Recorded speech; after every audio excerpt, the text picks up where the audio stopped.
नमस्कार दोस्तों, आप देख रहे हैं हमारा चैनल लेन देन न्यूज़ और मैं हूं आपका दोस्त दिनेश महेश्वरी। दोस्तों, हमारे चैनल में आपका स्वागत है। दोस्तों, काफ़ी समय से आपकी डिमांड थी कि धनिया और हल्दी के ऊपर नई अपडेट जानकारी दी जाए, तो इस बात की जानकारी देने के लिए आज हमारे साथ हैं कमोडिटी एक्सपर्ट मुकेश जी भाटिया।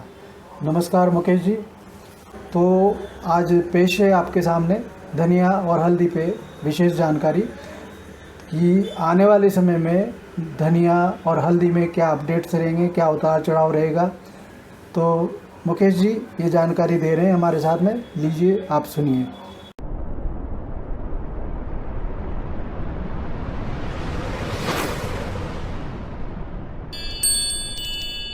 मित्रों, मैं मुकेश भाटिया व्यापार दूत कोटा की ओर से आज फिर हाजिर हूँ एक नए वीडियो के साथ। मित्रों, पिछले दिनों सोयाबीन, सरसों व अन्य कमोडिटी के बारे में संक्षिप्त जानकारी मैंने दी थी। तब से लगातार मेरे पास फ़ोन व मैसेज आ रहे थे कि धनिया के बारे में बताइए, कुछ लोगों के फ़ोन आ रहे थे हल्दी के बारे में बताइए, कुछ लोगों के जीरे के लिए भी डिमांड आ रही थी। तो आज अपन मसाला सेक्टर पे ही बोल रहे हैं तो ज़्यादा बढ़िया रहेगा। मित्रों, जैसा कि धनिया के लिए बारंबार मैंने कहा था कि धनिया 15 जुलाई के बाद पॉजिटिव ट्रेंड रहेगा तथा लगभग 1 अगस्त से बाजार इसके चलने चाहिए तथा फिर 15 अगस्त को के आसपास एक वीडियो बनाई थी, उसमें लगभग 8,000 का अंदाज मैंने दिया था। तो बाज़ार लगभग उस मुजब ही चल रहा है। 8,000 पे आके कुछ ठहराव देना चाहिए, यह मैंने पिछले वीडियो में कहा था। उसी ट्रेंड को धनिया फॉलो कर रहा है। 3 दिन अभी लगातार तेज़ी थी, आज फिर थोड़ा मंदा दिया है। तो बढ़ते भाव में करेक्शन ज़रूरी है और करेक्शन पक्की तेज़ी की निशानी होती है। धनिया का सिनेरियो जो मैं देख पा रहा हूँ, गुजरात में इस वर्ष 7-8 लाख बोरी से ज़्यादा माल स्टॉक में नहीं होगा। यही हालत राजस्थान की है। लगभग 5-7 लाख बोरी राजस्थान तथा 15-20 लाख बोरी मध्य प्रदेश। ये स्टॉक का लगभग सिनेरियो मान के चलता हूँ। ऑन एवरेज लगभग 30-35 लाख बोरी हम लोगों के पास अभी माल है तथा आगे लगभग 5-6 महीने का समय पड़ा हुआ है तथा इंपोर्ट भी नीचे भाव में नहीं मिल रहा है।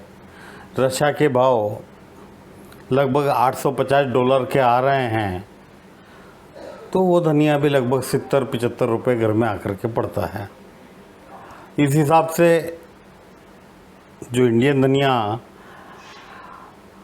NCDS बोर्ड आज जैसे 8,000 पे देखा या 82-85 रुपये के बीच में जो ईगल क्वालिटी की बिल्टियाँ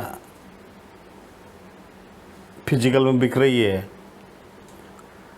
इनको देखते हुए अभी के हिसाब से भाव सही लगता है। 20 सितंबर की कटान के बाद जो मुझे लगता है कि धनिया बाज़ार दीपावली तक एक तरफा ही चलना चाहिए। एक तरफा का मतलब ये है कि कम से कम 3-4 तेज़ी के सर्किट बीच बीच में करेक्शन आता रहेगा और करेक्शन आना व्यापार के लिए बहुत ज़रूरी है। जैसा कि पूर्व में मैं कह चुका हूँ कि 2016 की नोटबंदी के बाद स्टॉक के वजन से लोग इतने दबे हुए थे कि खपत का इंद्राज करना ही बहुत मुश्किल था। तो इसी बीच कोरोना का पेंडेमिक आया, तो इस वजह से खपत का अंदाज नहीं निकल पाया। क्योंकि इस साल कुछ समय को छोड़ दें तो बाकी बाज़ार खुला हुआ ही है। हाँ, खपत थोड़ी, शादी ब्याह वगैरह नहीं हो रहे हैं, रेस्टोरेंट वगैरह बंद थे, तो थोड़ा बहुत खपत में फ़र्क पड़ जाता है। लेकिन अल्टरनेटिवली जब तेज़ी चलती है तो वो खपत भी पूरी हो जाती है। हमारे पास 1,05,00,000 बोरी धनिया विथ ओल्ड स्टॉक को मिलाकर इस साल के शुरुआत में 1 मार्च को था, तथा खपत हमारी लगभग 1,30 से 1,35 में मान के चलता हूँ बोरी। 1,30,00,000 बोरी से 1,35,00,000 बोरी। तो इसे देखते हुए कम से कम 20-25 लाख बोरी तो खपत के लिए, तथा 10 से 15 लाख बोरी डेड स्टॉक, तो लगभग 40 लाख बोरी एक बहुत बड़ा गैप होता है। इसलिए धनिया क्या रंग खिलाएगा ये अभी कहना मुमकिन नहीं, लेकिन दीपावली तक 10,000 के भाव देखने चाहिए, ये मेरा मानना है। यही हाल हल्दी का है। हल्दी चूँकि फंडामेंटल, निश्चित रूप से हल्दी के फंडामेंटल कमज़ोर हैं, बावजूद इसके जो खपत बढ़ रही है, एक्सपोर्ट बढ़ रहा है। धनिया का भी एक्सपोर्ट बढ़ा है, हल्दी का भी बढ़ा है, जीरे का भी बढ़ा है। इन सबको देखते हुए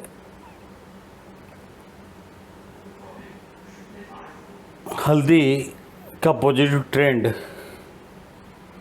20 सितंबर तक जारी रहेगा, तथा 20 सितंबर के बाद लगभग 2 से 3 तेजी के सर्किट दीपावली तक हल्दी में लगने चाहिए। अभी हाल ही में हुई वर्षा से मराठवाड़ा जो बेल्ट हल्दी के लिए प्रसिद्ध है, या आंध्र प्रदेश का नॉर्दर्न इलाका, वारंगल, निजामाबाद वगैरह, अभी नुकसान के आंकड़े नहीं आए हैं, लेकिन हल्दी की फसल को भी नुकसान पहुंचा है। हालांकि सोयाबीन, तुअर व अन्य आइटमों के क्षति पहुंचने के समाचार धीरे धीरे आ रहे हैं, तथा लगभग 8 या 10 दिन के अंदर तो थोड़ी बरसात रुकेगी तो सभी फसलों की नुकसान का आकलन निश्चित रूप से हो जाएगा। अब ये नुकसान क्यों? नुकसान का मतलब ये है कि जिस जगह पर वर्षा पूरे साल में मिला के 40 इंच 50 इंच तक का आंकड़ा पहुंचता था, वो पिछले 8 दिनों में ही 336 इंच, 400 इंच, 380 इंच, 368 इंच, खासकर जो बसमत, हिंगोली, नांदेड़ वाली बेल्ट है उसमें बारिश हुई है। सांगली व सतारा में बारिश की अभी भी कमी महसूस की जा रही है। तो जहाँ बारिश की कमी महसूस की जा रही है वहाँ फसलों के उतारे में फ़र्क आएगा, और जहाँ अतिवृष्टि हुई है वहाँ आज बहुत बढ़िया खेत दिख रहे हैं, क्योंकि हल्दी तो नीचे पैदा होती है ज़मीन में, खेत बहुत बढ़िया दिखते हैं। तो मैं 30% करीब नुकसान जो है हल्दी में मान के चलता हूँ। नुकसान के साथ ही बारंबार ये बात मैं कह रहा हूँ, और ये नोट करने वाली बात है कि हल्दी हो, धनिया हो, मेथी हो, जीरा हो, सभी चीज़ों की खपत बेतहाशा बढ़ रही है। बेतहाशा से बढ़ने का मतलब, जैसा कि पूर्व के वीडियो में मैं कह चुका हूँ, कि हम लोगों के जो आकलन या हम लोगों के जो खपत के डाटाज हैं वो 130 करोड़, 135 करोड़, 140 करोड़ का आंकड़ा है, जबकि आज हम 160 करोड़ को पार करते हुए दिखाई दे रहे हैं। तो खपत तो आखिर निश्चित रूप से बढ़नी ही है। साथ कोरोना के समय जो भारतीयों की इम्यूनिटी बूस्ट देखने को मिली, उसको पश्चिम के देशों ने बड़ा प्रभावित किया है। पश्चिम के देशों को बड़ा प्रभावित किया है कि आखिर ऐसा क्या है कि भारतीयों की इम्यूनिटी बूस्ट है। उसे देखते हुए धीरे धीरे पूरा विश्व भारतीय खान पान पद्धति के ऊपर आकर्षित हुआ तथा भारतीय खान पान पद्धति को एडॉप्ट कर रहा है। मेथी व कलौंजी टोटली एक्सपोर्ट पे चल रहे हैं। मेथी के अंदर एक्सपोर्ट यदि खुलता है तो लगभग 9,000 के भाव बहुत जल्दी देखने को मिल जाएंगे। बहुत जल्दी से मतलब है कि अभी तो सारे टारगेट दीपावली तक ही सीमित रखना चाहिए। उसके बाद आगे क्या स्थितियां रहती है उसके हिसाब से हमें अपने आप को सर्वाइव करना होगा। लेकिन लगभग दीपावली तक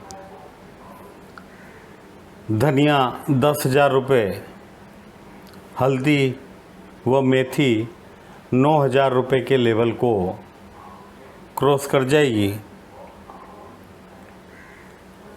कलौंजी में बहुत बड़ा गेम है तथा कलौंजी हो सकता है दीपावली बाद चलने लगे, लेकिन कलौंजी मेरा आइडिया है कि वर्ष 2021 में कलौंजी 30,000 रुपये बिक जाएगी, 30,000 रुपये प्रति क्विंटल। इसलिए कहीं से कहीं कोई डर वाली बात नहीं है। हर भाव में करेक्शन आता है, मंदी देखकर घबराना नहीं चाहिए। मेरा सभी से निवेदन है कि इसी संदर्भ में सब चीज़ों को देखते हुए चलें।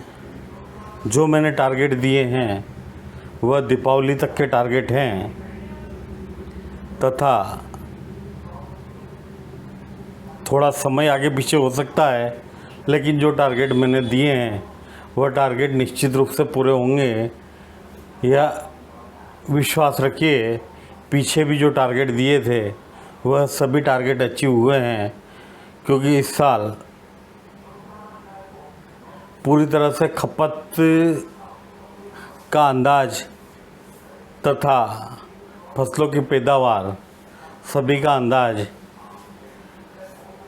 मोटे तौर पर लग रहा है। इसलिए कहीं कोई पैनिक होकर माल न बेचें, पैनिक होकर माल न लें।